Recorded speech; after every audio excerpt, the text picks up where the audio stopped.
से सामने आ रही है, जहां भारत का एक और दुश्मन राहत राव मारा गया।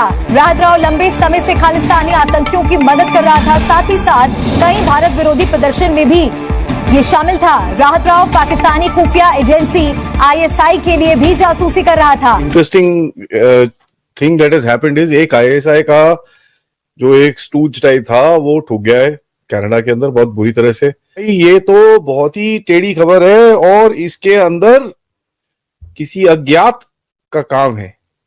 इस असैसिनेशन के पीछे इंडियन खुफिया एजेंसी रॉ भी इन्वॉल्व है। रॉ के एजेंट जो थे जिन्होंने ये सारी प्लानिंग की। पाकिस्तान में भी इस खबर के ऊपर बात की गई। खालिस्तानी तहरीक के अहम मरकज नजर आ रहे हैं, वहां से सख्त एहतजाज हो रहा है और खुद भारत भी कह रहा है कि वहां पर ऐसे लोग बैठे हैं।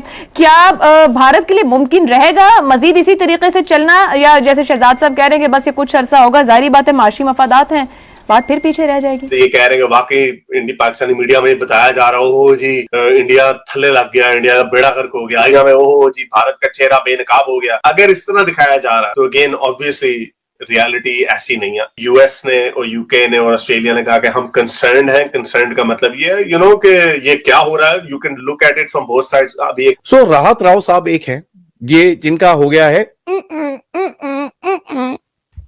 और दूसरे हैं तरीक खयानी। ठीक है, Tariq Khayani is another guy who is actually sitting and doing all this. ने भी कुछ नहीं किया। तो देखिए दुनिया अपने मफादात को मुआशियात की नज़र से देखती है। हमें हर वक्त हम कुछ नहीं कर पाएंगे इसमें। ये जो है ना कि शायद ये तासुर है कि हम शायद कुछ कर पाएंगे, हम कुछ भी नहीं कर पाएंगे और हमें करना भी नहीं चाहिए। हमें ये भी नहीं सोचना चाहिए कि दुआ करने बैठ जाएंगे या अल्लाह दुश्मन की तोपों में कीड़े पड़े। शायद इज वेरी सिंपल। एक बंदा आया राहत राव के ऑफिस के अंदर कुछ मनी एक्सचेंज के काम के लिए। मनी एक्सचेंज इसका फ्रंट बिजनेस है। अब मनी एक्सचेंज क्यों है? क्योंकि डिफरेंट करेंसीज में जब आप ड्रग्स डील करते हो 50 डिफरेंट करेंसीज आती हैं आपके पास, छोटे नोट्स आते हैं and you are able to actually do across with a lot of small currency and play your game. So money exchange is the best place for that. Money exchange में एक 23 से 24 साल का लड़का आता है। जैसी वो लड़का आता है कुछ होता है एंड सडनली इसके ऊपर आग लगा के चले जाता है। कल 1-2 इमेजेस आई जहां पर ये अपनी आग बुझाने की ऐसे करके करने की कोशिश कर रहा है। लिटरली कपड़े उतरे हुए हैं, चारों तरफ उसके आग लगी हुई है एंड जिस तरह से आग लगाई हुई है दैट इज कोल्ड फायर। मतलब ऐसा फ्यूल डाला है उसके ऊपर जिसकी फ्लेम्स आपको दिखनी नहीं है। So people are saying it's done, it's done, it's done when he still screaming and shouting कि मैं अभी भी जल रहा हूं। अब ये व्हाइट फ्यूल्स होते हैं, कोल्ड फ्यूल्स होते हैं, जिसके अंदर अगर आप किसी बैंक्वेट हॉल में जाएंगे खाना वाना खाने के लिए जेल फ्यूल होता है वहां पर, या फिर आपके पास अगर जिप्पो लाइटर हो that is also cold fuel. एकदम से आग पकड़ता है but it doesn't heat up as much, but एक बार ये वो पकड़ लेता है फिर obviously the actual effects of the fire come out. तो इनिशियली आपको पता भी नहीं चलता कि आग लगी हुई है। somebody did something like that to him and went. And this also tells you हमारी जो एक अननोन पॉलिसी है, you know what I'm talking about, right? Now you understand why that unknown policy was brought out. आप मैं दोबारा बोल रहा हूं, इनको जब तक इनकी लैंग्वेज के अंदर आप जवाब नहीं दोगे तब तक इनको नहीं समझ में आएगी। पाकिस्तान नीड्स टू एंड, तब आपको ये शांति मिलेगी। खत्म। And Pakistan will only understand the language that it is talking to us.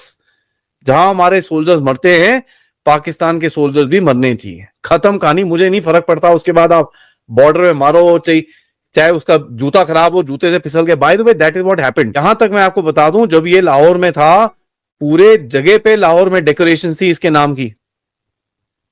That is the way he was treated in Lahore. ठीक है जी। Pakistanis want the Kashmir and Khalistan game to go together. तो देखिए दुनिया अपने मफादात को मुआशियात की नज़र से देखती है। हमें हर वक्त हम कुछ नहीं कर पाएंगे इसमें। ये जो है ना कि शायद ये तासुर है कि हम शायद कुछ कर पाएंगे, हम कुछ भी नहीं कर पाएंगे और हमें करना भी नहीं चाहिए।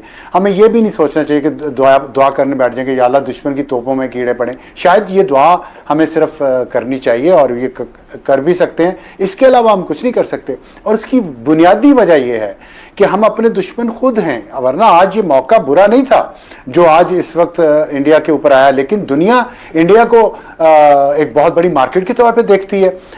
इंडिया से इंपोर्ट एक्सपोर्ट पूरी दुनिया को हो रही हैं और दुनिया की सबसे ज्यादा आबादी इस वक्त इंडिया की है, तो उसको कौन खोना चाहेगा। यहाँ पे एक स्टेबल गवर्नमेंट है, जहाँ पे स्टेबल डेमोक्रेसी है, जहाँ पे इस तरह मिलिट्री कूज नहीं होते, जहाँ पे जुडिशियल कूज नहीं होते, और वहाँ एक सिस्टम चलता है। 10 साल मोदी रहा है ना, तो इससे स्टेबिलिटी आती है, दुनिया को मैसेज मिलता है कि भी एक लीडर है उनका। बिल्कुल ठीक कहा गया। तमाम मुल्क अपने मफादात देखते हैं, भारत के साथ मगरिब के माशी मफादात भी जुड़े हुए हैं और स्ट्रेटेजिक मफादात भी जुड़े हुए हैं।